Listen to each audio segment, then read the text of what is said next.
Você tem um Corolla? Preste atenção nessa dica, acontece muito com o Corolla e com diversos carros. Acompanha aqui. Barulho na pastilha de freio. Quem tinha trocado essa pastilha há pouco tempo, né? E o barulho. Mas qual que seria o sintoma do barulho? Quando passa em paralelepípedo ou em estrada com buraco, faz um barulho de ferro terrível.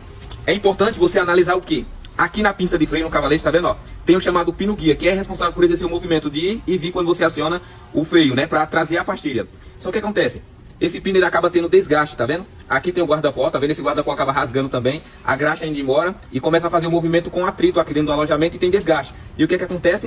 Ele fica, ó, como ele tá com fogo, ó, ele fica fazendo barulho assim, ó.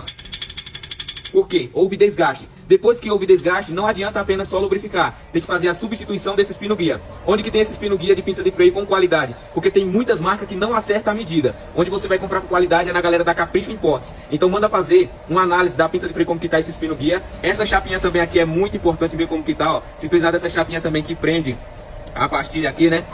Ó, tá vendo? Ó, pra não deixar ela fazer esse movimento, tem lá também. Então manda fazer a análise dos pino guia de pinça de freio do seu carro aí, porque se ela tiver com desgaste tem que trocar. Os modelos que usa alojamento, que é a buchinha no pino, lá tem também, beleza? Fica essa simples dica. Lembrando que é importante fazer a lubrificação quando você for fazer a troca da pastilha de freio, porque a graxa ela acaba perdendo sua eficiência. Lembrando que a graxa para aqui é uma graxa especial. Ela é uma graxa para alta temperatura. Não adianta colocar qualquer graxa, porque como o freio esquenta muito, a graxa acaba evaporando. Então fica essa simples dica. Geralmente é utilizado